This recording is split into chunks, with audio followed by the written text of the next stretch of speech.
What's up, everybody? I'm here with some major breaking news for you, and it doesn't look pretty. All the news I have for you today is actually horrific. So let's jump right into it here because this can't wait. So let's start with this. Breaking. The talks are over.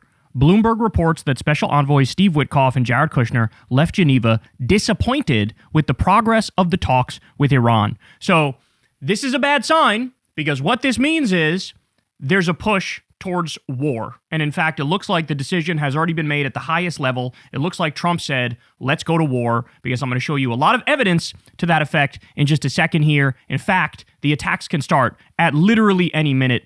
It's almost certain that the attacks happen at some point this weekend. So absolutely devastating. Of course, the irony here of what they're saying is the exact opposite is true. Okay? The Iranians are disappointed because they have repeatedly put on the table every reasonable offer you can imagine. They're not building a nuclear weapon. They've been clear about that fact. They agreed in 2015 to a deal that would allow the international community to make sure they never build a nuclear weapon. They only have nuclear power for their power grid and scientific research. They've never gone beyond that. Basically, in every way, shape, and form, they've tried to accommodate the West and accommodate Israel. And of course, the U.S. and Israel refuse to take yes for an answer. And what they say is they put a poison pill in the negotiations, and they say, you need to also give up your ballistic missiles, which would make you sitting ducks to Israeli attacks whenever they want to bomb you, which is exactly what Israel does to Lebanon, and Lebanon is routinely attacked, and there's basically nothing they can do about it. So it's a worst case scenario because they wanted to take away their entire nuclear program, which is obviously off the table. They have a right under international law to use nuclear power for their power grid, okay? And they also wanted to get rid of the ballistic missiles. They could not agree to those terms, but now the talks are over. All right, more. Breaking. The Chinese government is advising its citizens to avoid travel to Iran and urging those currently in the country to leave immediately. This is always one of those signs that war is about to pop off. When you see different countries basically saying to all of their citizens who are in Iran, hey man, you got to get out, whether it's government employees or it's citizens, and they're saying, hey, you got to get out. That's a very, very, very bad sign. How about this one? U.S. airlift overnight and into the morning toward the Middle East is huge. And you could see all of these warplanes here flying to the Middle East. Yet again, another horrific sign. We've seen the military build up for a while. Okay, and we've seen that there's been a lot of U.S. ships in the region, a lot of fighter jets in the region, a lot of every kind of, military equipment you can think of. It's been sent to the region. And now to see this last push, it appears to me to be like final touches before the attack actually happens. Breaking. Heavy GPS jamming hits Iran, including Tehran.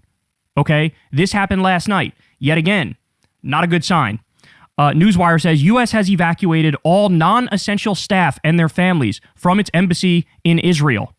Not good. Apparently, on all of these degenerate betting sites, odds that the U.S. strikes Iran by March 15th are now at 61%. The U.S. just urged all of its citizens to leave Israel. Huckabee said they should book flights, quote, anywhere today. The U.S. will attack Iran tomorrow. The threat is existential. Iran must fire everything it has. The goal is to collapse, is the collapse of the country and full balkanization. And I think that's exactly right. Israel would like it if they could get the monarchy back, because basically the son of the Shah is an Israel cuck. And so they would like that. But chances are the Iranian people will not accept that in any way, shape, or form. And what you'll have is exactly this, balkanization, where the country basically splinters into a number of sub-countries and it effectively becomes a failed state. And that's exactly what they want. They want a failed state so they can control them, and there can be no regional pushback to the Israeli government as they try to create a greater Israel, which they're now very open about, by the way. All right, Middle East Observer says, Bahrain, Qatar, Iraq, these are all in the range of Iran's shortest range ballistic missiles.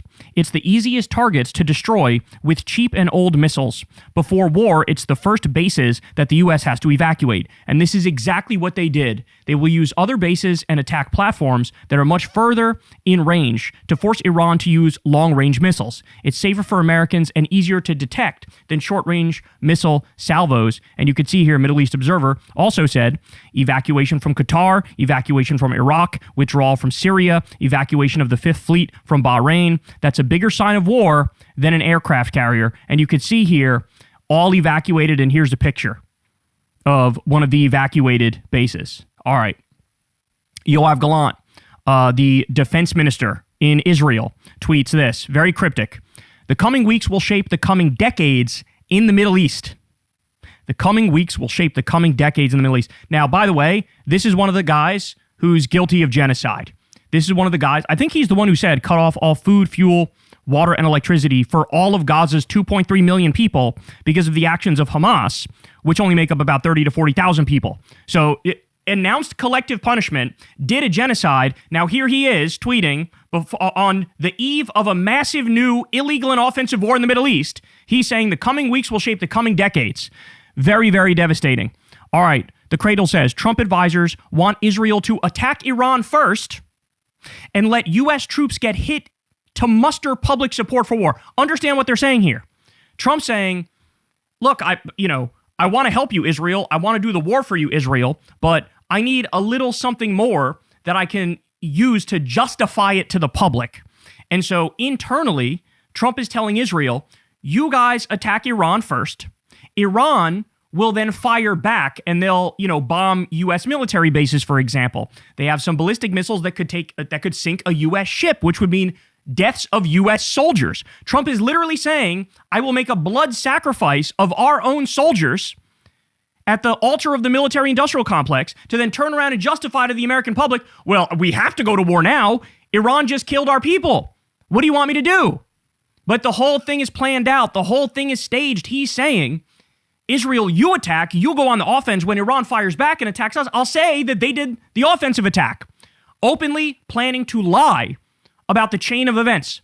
This is where we are now. People don't realize the nature, the true nature of these psychopaths and sociopaths.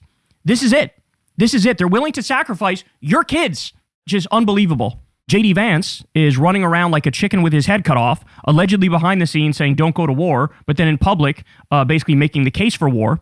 So Vice President Vance said there's no chance any Iran strikes would lead to long war in the Middle East. Oh, it's not like this isn't exactly what we heard before the war in Iraq, right? Look at this. Rumsfeld, this is from 2002, November 15, 2002. Rumsfeld, Secretary of Defense, said, it would be a short war. We had people like Bill Kristol saying, it'll be maybe 2 weeks, maybe 2 months at most. It won't go longer than that. Over 20 years later, we still have some troops in Iraq. Over 20 years later. Okay, we've seen this movie before. We weren't born yesterday. And for those of you who are young enough where you didn't see the original, take it from those of us that did. That's when I first developed my politics, looking at George W. Bush, looking at Dick Cheney, looking at the war crimes they committed, looking at the torture they did, looking at the illegal and offensive attacks against countries that didn't attack us. That's what helped shape my politics. And now it looks like we're about to go through the same thing again. This is a very, very, very bad sign, too. Clash Report says, an Israeli Iron Dome battery was spotted near the Knesset as part of defense preparations for a possible strike on Iran. So, in other words, phenomenal evidence, proof. I think it's fair to call this proof that they've made the decision to attack Iran, and they're expecting not only U.S. bases in the region to be attacked, potentially U.S. ships to be attacked, but also Israel is expecting the Knesset to be bombed, which is basically their key government building, all right, their capital building. This is what we're talking about here. Newswire says UK government officials have been temporarily withdrawn from Iran. That's more evidence right there. Pakistan's Minister of Defense, Khawaja Mohammad Asif, has stated that Pakistan is now at war with Afghanistan, and in fact, some top Taliban commanders have already been killed in this. Now, this popped off yesterday, so this guy on Twitter says, looks like we're getting an undercard fight before the main event. That is actually what it looks like, and it's very disturbing that we're now having these conversations. Lindsey Graham said the other day, quote, if America withdraws support for Israel, God will pull the plug on us. This is what Lindsey Graham said. Christian Zionism to the max here. And can we all admit now, can everybody get on the record and admit that people like Lindsey Graham, people like Mike Huckabee, that these people are religious extremists on the exact level of the Taliban, that they're basically the Christian Taliban, where they're saying God gave Israel and the Jews a right to steal the land, to steal the entire Middle East, to create a greater Israel. Who cares about sovereignty? Who cares about independence? Who cares about international law? Who cares about human rights? Who cares about borders of other countries? Can we all admit that now? Can everybody please get on the record and admit that these people are Taliban-level extremists, except maybe worse because we have more guns, more weaponry, and nuclear weapons. And, we're not afraid to flex it. We're the only country that's actually nuked innocent people before.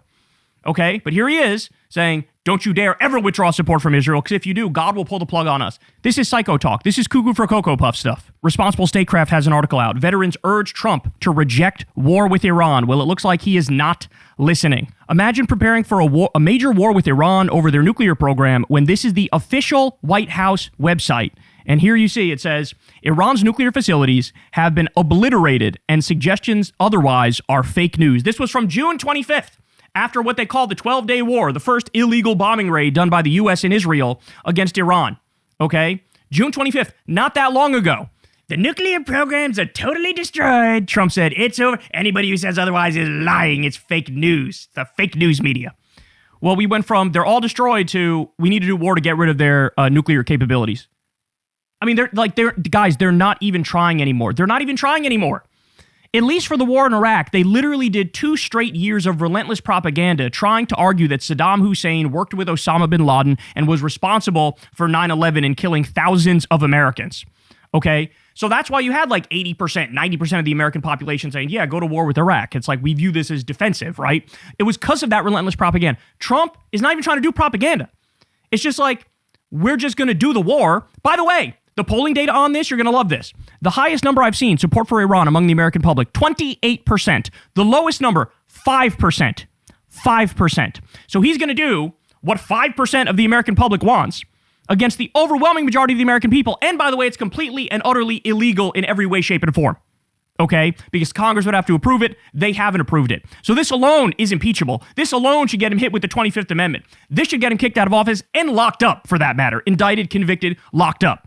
Okay? Basically, potentially starting World War III totally illegally with no justification whatsoever. By the way, I have to point this out. So we have Just Foreign Policy says, Gottheimer and Moskowitz, 2 Democrats in the House. They wrote a letter basically urging the Democratic Party, hey, do not try to block Trump with this War Powers Act that Thomas Massie and Ro Khanna are doing. Do not try to block war with Iran. Do not even try to get Congress on the record as to how they would vote on war with Iran. These are Democrats who are being diet MAGA, and not even diet MAGA, just flat out MAGA, and supporting Trump's fascism and his warmongering. And they're on the record saying, we're going to be against not only the Democratic Party, but Democratic voters. Ready for this? Adam Johnson says, according to a January 12th Quinnipiac poll, 95% of Democrats oppose Trump launching a war without congressional approval. Only 2% approve of him doing so. So Josh Gottheimer and Jared Moskowitz are on the side of 2% of Democratic voters.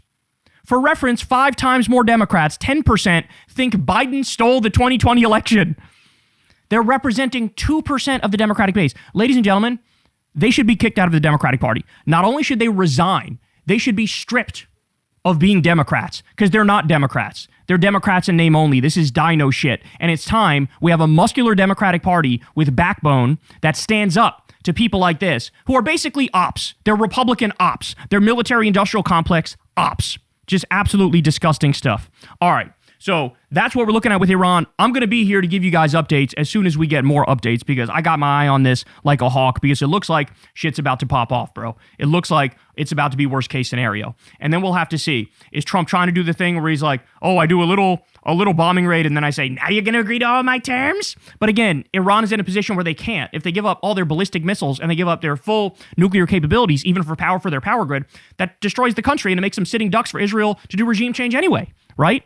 So they can't do that. But is Trump going to try that? Or is it just we're jumping right in? We're jumping right in to a multi-year-long war, to an attempt at regime change, to a catastrophe. By the way, Trump's a total fucking idiot for thinking for even a second this might increase his approval rating. And by the way, there are countless tweets of Trump during the Obama years where he said, Obama's numbers are down. He'll probably attack Iran to get a boost in his numbers. That's how he thought when it came to Obama. He's definitely thinking that when it comes to himself, but he fucking miscalculated. Okay? While I have here, let me give you some more immediate breaking news. We got a lot of stuff here. So we talked about Trump basically green-lighting glyphosate, the cancer-causing chemical, green-lighting that to be used more so across the country now. If you're wondering why Trump would boost production of a weed killer linked to cancer, here's your answer. Bayer, the pharmaceutical giant behind the glyphosate-based herbicide Roundup, donated $1 million to Trump's inauguration last year. It was Bayer's first ever inaugural donation. It is rank disgusting corruption, and that's why he's going to give your kids cancer, okay, and potentially us too. How about this? CBS News. More than 36 states cover dental services for people on Medicaid. But with about $900 billion in cuts expected to hit states over the next decade because of the big bullshit bill that the Republicans passed, many programs could roll back dental coverage. So they're stripping dental coverage from poor people on Medicaid across this country. But that's not all. The Trump administration withhold $259.5 million in Medicaid payments for Minnesota specifically. Why? Because of the bullshit, fake news, Nick Shirley, bogus documentary where he does, oh, the Somali fraud is so bad, the Somali fraud is so evil and wrong, and there's fraud everywhere. It's because of that fake news that they're cutting $259.5 million in Medicaid payments for Minnesota. So how many innocent men, women, and children are going to struggle now because the White House decided to cave to a fake news loser who's like genuinely special needs and pretend like it's real? Okay, just absolutely grotesque people. But we also have, they're not done with their destruction of Medicaid. Aaron Rupar quotes Dr. Oz here. We're announcing a 6-month national moratorium blocking all new enrollments for durable medical equipment, prosthesis, orthotics, and supplies across the board. So in other words, like if you need a fake leg or a fake arm, some high-level, medical equipment, basically what they're saying is we're freezing that for the whole country. For Medicaid and Medicare, for the whole country. This is what he's saying here. And so Nicole Lee Schroeder says the following. Wow, the plan is just eugenics. So much for providing healthcare for disabled people. This forces disabled people into poverty. It deprives them of mobility and access, and it harkens back to ages of forced institutionalization. I think that's exactly right. They are actually implementing their eugenics program, which is also why you see, by the way, ICE acting as Trump's paramilitary, his Gestapo, rounding up innocent people, and basically trying to make this country a white nationalist country. That's what they're doing here. And now they're going after the disabled too, who are always on the top of the list when you have fascists take over, when you have eugenicists take over. They view these people as defective. They view these people as unsalvageable. They view them as, sullying the bloodline of the country. And so they do stuff like this, cruel, disgusting stuff like this. And then we also have J.D. Vance lying. Look at this. In Wisconsin, a reporter says to him, in Wisconsin, rural hospitals are struggling. Closures are creating healthcare deserts for parts of the state. Vance says, this is a problem we inherited from the last administration. That's a lie. It's the reason why there was a multi-billion-dollar rural hospital fund in the one big bullshit bill. That's a lie, ladies and gentlemen. Because of the big bullshit bill, that made it so that they kicked 18 million people off of Medicaid. 18 million people were kicked off of Medicaid. Think about that number. That's an astonishing number. So we reported at the time, and there was a number of articles on this, minimum about 300 rural hospitals are going to shut down because of that bill. Maximum 742 rural hospitals are going to shut down because of that bill, right? Then, knowing how horrible that was, knowing there was a round of bad press, knowing this was going to devastate communities, then they did some bullshit fake signing event at the White House where they say, we are funding rural hospitals and we're opening up like whatever, a handful of them. So they closed 742 of them. They open like a handful of them and they go, we did great stuff for rural hospitals. Look at this thing we did, this signing event we did where we're focusing on rural hospitals. It's literally like, it's just a total scam. It's a total scam. And to blame Biden for that is a fucking disgrace. It's an absolute disgrace. All right, so the New York Times says, new Affordable Care Act plans could increase family deductibles to $31,000. The Trump administration is proposing Obamacare plans that it says will lower health insurance premiums, but critics warn they would make care unaffordable. So this is the trick. These are the junk plans, the junk policies that are just like a total scam where they say, oh yeah, you pay me like $100 a month or whatever, it's fine, right? And that's like, you paying for your health insurance. But then when you actually need healthcare and you go to the doctor, they're like, okay, yeah, your deductible is $31,000. So basically you don't have healthcare. You basically don't have healthcare in any way, shape, or form. But their way of trying to like lower premiums is not to do Medicare for all, not to have a public option, not to crack down on the private health insurance mafia. No, their plan is like, let's just do another scam. Let's just make it so, sure, your premium is lower, but it's going to cost $31,000. It's going to cost $31,000 for your deductible. So basically, every time you go to the doctor, you're just paying out of pocket. It's absolutely ludicrous. This is crazy too. Breakthrough News says the following. At the direction of the U.S., the Honduran government under President Nasri Asfura has expelled its Cuban doctors from the country. The doctors were stationed at a free ophthalmological, it's a hard word to say, clinic in Colinas, Santa Barbara, and were part of the Operation Miracle program, which provided services to poor and vulnerable populations. Medical brigades have become one of Cuba's most critical sources of income in the face of the U.S. blockade. So what's happening here is the U.S. tells Honduras, you have to kick out your Cuban doctors, even though they're helping poor and vulnerable people in your country. And Honduras, under pressure from the U.S., knowing they could fucking cut off subsidies to us, they could bomb us, they could do whatever, they kick these Cuban doctors out. So stop and think about that. You have a program that Cuba is doing so they can make money and they can help out poor people in Honduras. And the U.S. says, sorry, now they're not only kicking people in the U.S. off of healthcare, like kicking people off of Medicaid here, now they're even kicking poor people in Honduras off of healthcare because they're saying you're not allowed to accept Cuban doctors in your country. These are the actions of an evil empire. That's what this is. This is demonic, satanic shit. You're not only taking away healthcare from Americans, now you're taking away healthcare from Hondurans. This is absolutely ludicrous. Got some ICE updates for you. The Daily Beast says, guards at the notorious ICE facility are allegedly seizing crayons from children, drawing their pleas for help.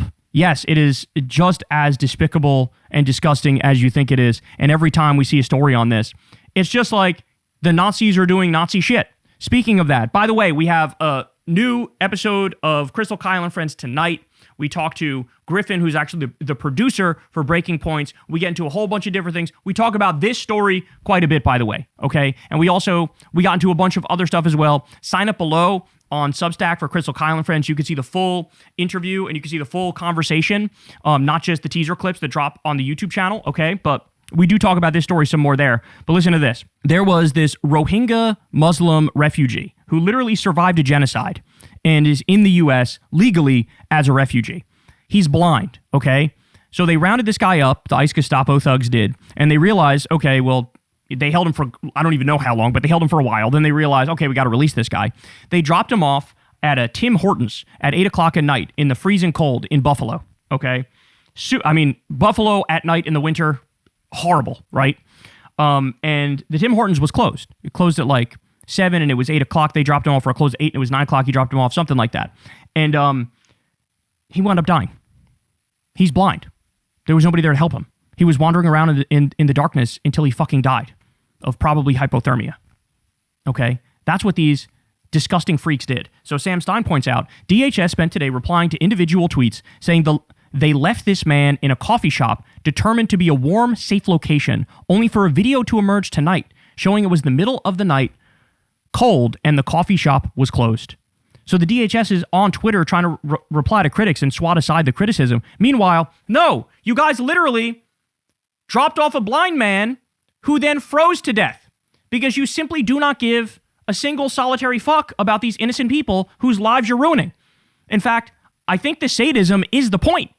I think these people get off on torture and murder and, putting people through pain. Oh, God, it's just so dark. It's just so dark.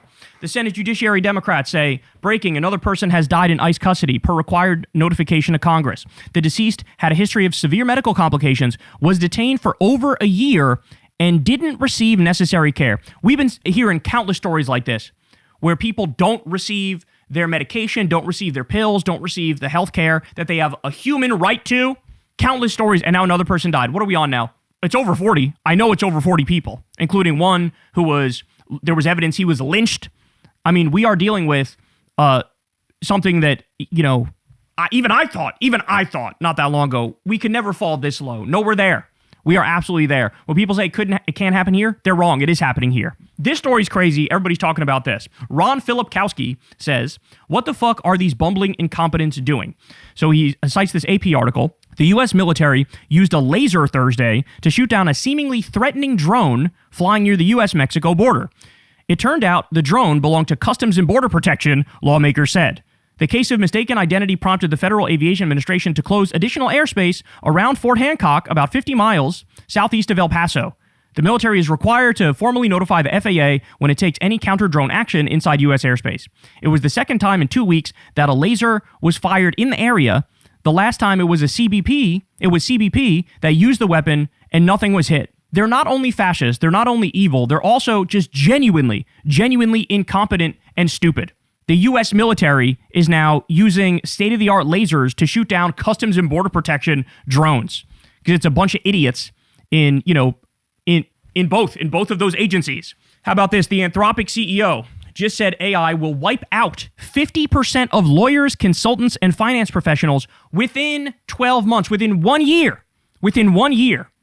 So, guys, we already had the blue-collar apocalypse with NAFTA, permanent normal trade relations with China, the World Trade Organization, all the outsourcing deals. The blue-collar apocalypse already happened, okay? There's so few manufacturing jobs left in this country because of that, because of the race to the bottom and capitalism and the billionaires wanting to make more money. Well, now there's going to be a white-collar apocalypse as well, and AI is going to take so many white-collar jobs. So now there just are no good jobs left for anybody.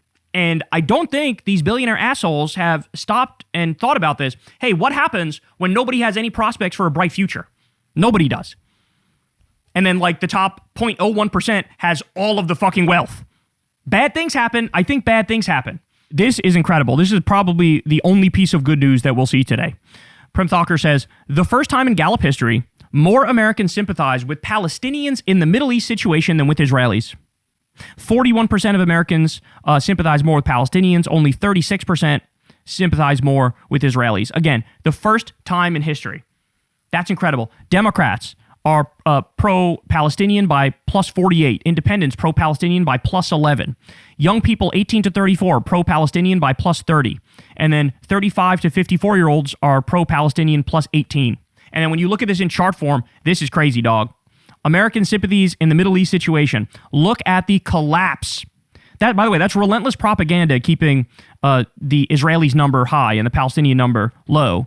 Even with all the king's horses and all the king's men and the relentless propaganda, now Barry Weiss and David Ellison having to come in as a last-ditch effort to keep you pro-Israel and keep you hating Palestinians. Look at what has happened. Support for Israel has collapsed. Support for Palestinians has skyrocketed.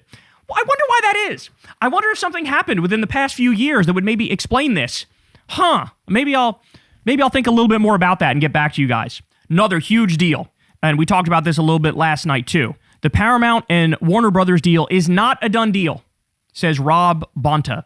These two Hollywood titans have not cleared regulatory scrutiny. The California Department of Justice has an open investigation, and we intend to be vigorous in our review. So in other words, California is going to try to block this merger between Paramount and Warner Brothers because Paramount would control so much of the media. And we're talking about a pro-billionaire, pro-Zionist, pro-MAGA hack running Paramount. I already have issues with CNN. They're both sides factory. I hate that. If anything, they're center-left. Now, everybody's going to be right-wing. Everybody's going to be Fox News, basically. This is what's happening to our media in the age of Trump. This is like total oligarch fascist victory. Total MAGA Zionist hack victory. And so we need to block this merger because the media is already insufferable. It's about to get a hell of a lot more insufferable and evil at that. So hopefully, they can use the law to block this. And, shit, I really hope they win, bro. I really hope they win. Because if they don't, like I said yesterday, and like everybody's acknowledging today, everybody knows this, this really is the U.S. media, the nail in the coffin of the U.S. media, cooked in a way that perhaps we've never even been cooked before. This would make it even worse than the media during the Bush regime when basically everybody was right-wing. Even MSNBC went right-wing for a while, right? Well, now, if Paramount takes over Warner Brothers, they get CNN, they get HBO. So then they have CBS, they have CNN, then you have Fox News is already right-wing, Newsmax, One American News Network, already right-wing. Like, there's nobody left. MSNBC already spun off from NBC, and now it's MS Now, okay? And they're having money problems. So who knows how long they're going to be around, and then CNN going full right-wing. Where are the lefties? Here. This is the only place right here. So do me a favor, subscribe to the channel, click that bell icon, support the show on Patreon. $2 a month goes a long way. I've never talked to an advertiser. I never will talk to an advertiser. Never talked to a billionaire. Never will talk to a billionaire. Very proud of that fact. We're real independent media. And unfortunately, it's the landscape is getting more and more grim by the day. So here's the reaction inside CNN. Quote, "We are doomed," one staffer said. "We are fucked," said another. "Everybody is reeling about the obvious things," said a third. "The panic at CNN right now is off the charts," one insider told Status of the larger mood that had arrested the network. So they all know, they think, holy shit, is fucking Barry Weiss going to be my boss? Barry Weiss is going to be my boss. That fucking idiot, that asshole who was covering up the torture and the rape at CCOT, that person, the one who bends over backwards to lie on behalf of Israel, that person, they're having a moment inside CNN. And they're correct to react like this. They're correct to react like this. They're like, holy shit, we're all on the chopping block in that scenario, and they're going to make this network so much worse. Again, I have problems with CNN. My issue with them is they're a both sides factory. They're a false equivalence factory. But, having said that, this compared to whatever Barry Weiss and the Ellisons are going to make it, I'm sure is way better, way better. All right, Trump has told people that Larry Ellison assured him that he would make the media more conservative if he is able to buy media companies. And that's why Trump is saying, yeah, you buy all the media. Because, I want the media to basically suck me off. I want it to be state media. I want it to be Pravda. Now, right up there with war with Iran, this piece of news is colossal. It is gargantuan. It is massive, okay? You cannot overlook this. Breaking. Trump has previewed a 17-page draft executive order that claims China interfered in the 2020 election as a basis to declare a national emergency that would unlock extraordinary presidential power over voting, according to the Washington Post. Ladies and gentlemen, red alert. Red alert. Emergency. That's what this is. 5-alarm fire. That's what this is. They already drafted a 17-page executive order where Trump's trying to say, China's trying to overtake our election, so now I get to control it. Not the states, which it is under our Constitution. Only the states can do the elections. I get to control it. Well, who in their right fucking mind would ever trust this guy? He tried to steal the 2020 election. That's a fact. We all know that. The fake elector slate, the fraudulent elector slate, January 6th. I mean, this is crazy. And there are, I'm telling you, they're acting on it. They are acting on it. They will not stop acting on it.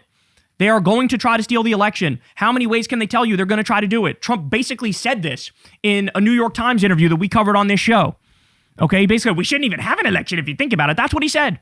That's what he said. So, 17-page draft executive order where they're going to try to say, China interfered in 2020, so to prevent them from interfering this time, we get to run the election. Trump does. Republicans do. Okay? His little fucking psychopathic minions.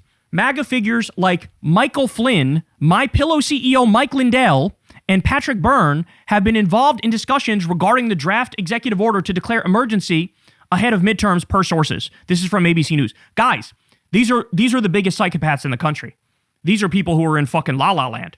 These are like Mike Flynn is a QAnon freak. And by the way, hilarious, the QAnon people, all of a sudden, they're no longer talking about Epstein. They're no longer talking about the cabal of pedophile billionaires that run the world as soon as it was outed that Trump is the head of the snake. That's what we're talking about, though. Michael Flynn is deep, a far-right conspiracy theorist. MyPillow CEO Mike Lindell, former fucking crack addict, current guy who dedicated his life to trying to prove that the 2020 election was stolen and was dead fucking wrong and humiliated anytime anybody fact-checked his ass. Like, these people are scoundrels. These people are vile. I mean, I'm surprised Sidney Powell isn't involved. She's also the worst of the worst. The Unleash the Kraken lady who lied and said, Hugo Chavez stole the election for Biden. I mean, this is, again, cuckoo for Cocoa Puff stuff here. Okay? But it's actually happening. They're actually doing it. Peter Tickton, one of the lawyers behind Trump's draft executive order related to the election, said, quote, Maduro will be key. Quote, Maduro is going to have a choice, Tickton said. Supermax or tell us the truth about the election. He'll be a witness. So do you understand? The thing that we were speculating about as soon as they abducted Maduro, there was some indications behind the scenes. Oh my God, they're going to try to turn the screws on him and get him to say, oh yes, Mr. President, I stole the election in 2020. That's what I did. I handed it over to Biden. That's what I did. You caught me, sir. And, people were laughing at that, like laughing at the idea of it. No, there's nothing to laugh at here. They are actually trying to get Maduro to do that. They're probably telling him, look, if you say that you helped steal the election in 2020, we might fucking free you, bro. We might free you. We might let you live the rest of your life out fine, sitting on a fucking beach, sipping a mojito or a margarita. Okay? So just say it. Just say it. Cut a deal with us. And this guy, I'm sure Maduro is going to try to protect his own ass. He'll probably give them what they want so we can get off lighter. If they're saying life in prison or be free today, men who are much better than Maduro have buckled under less stress than that. Okay? Worse conditions than that. So, guys, this is crazy. They're going to try to get Maduro to say, I helped steal the election and China helped steal the election in 2020. Donald Trump won, but we stole it for Joe Biden. They're going to try to get him to say that. Then he's going to use that to draft this 17-page executive order, which says, oh, because of that, now I obviously have to take over the elections. Because of that, I'm using my extraordinary presidential powers to take away the election from the states.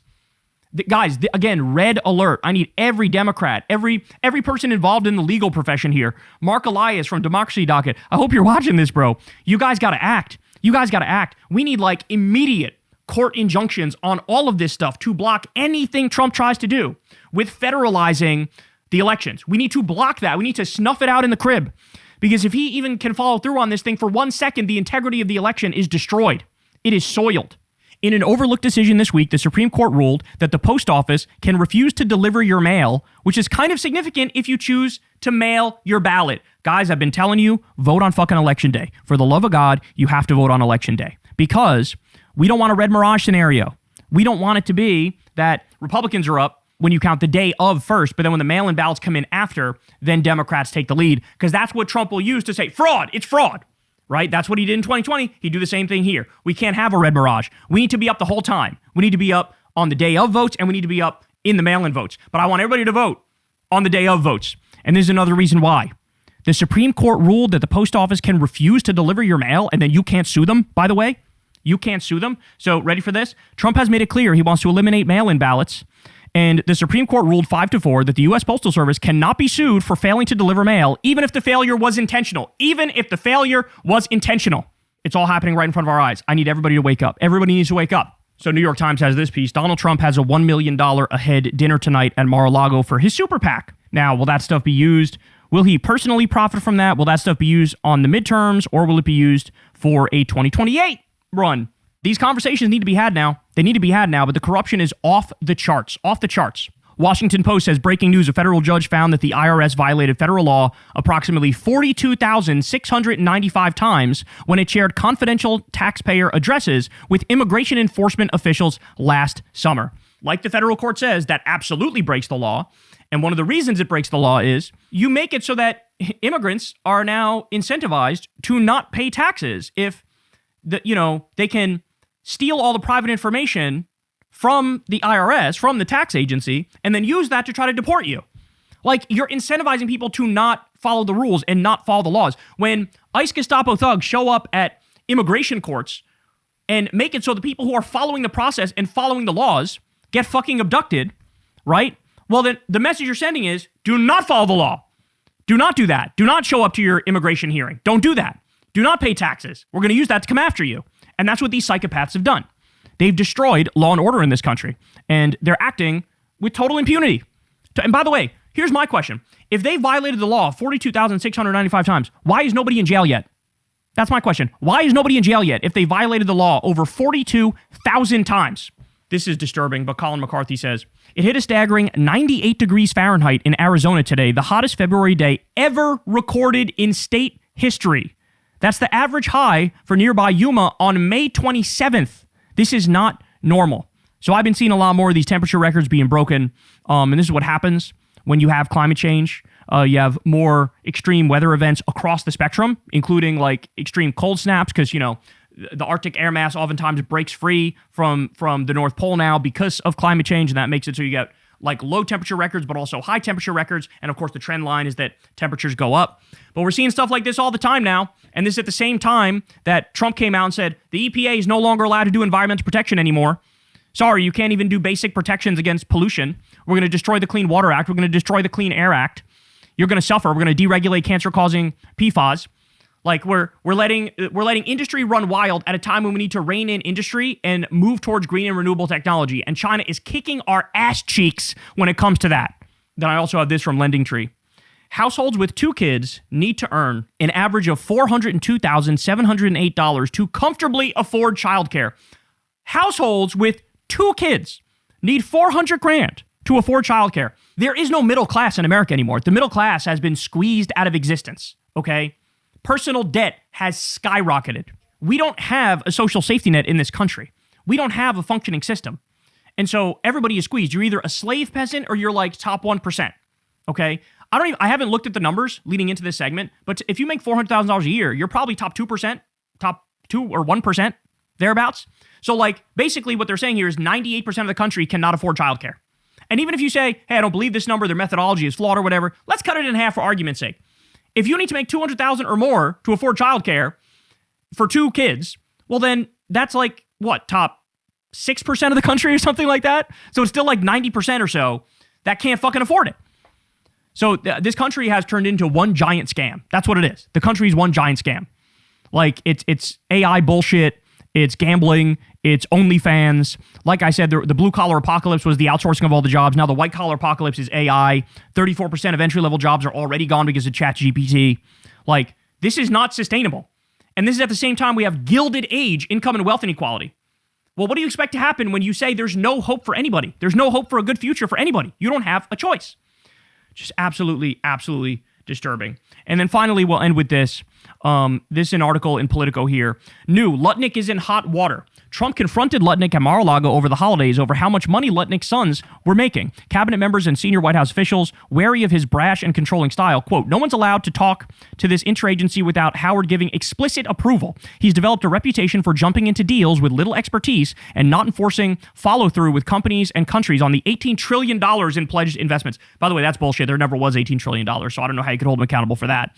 One example, the Department of Energy had spent months negotiating a nuclear reactor deal with Westinghouse when Lutnick arrived and began negotiating directly with Westinghouse instead, catching Energy Secretary Chris Wright by surprise. Ladies and gentlemen, the reason why this guy's a problem is because he's a con artist. The reason why he's a problem is because he's a money launderer.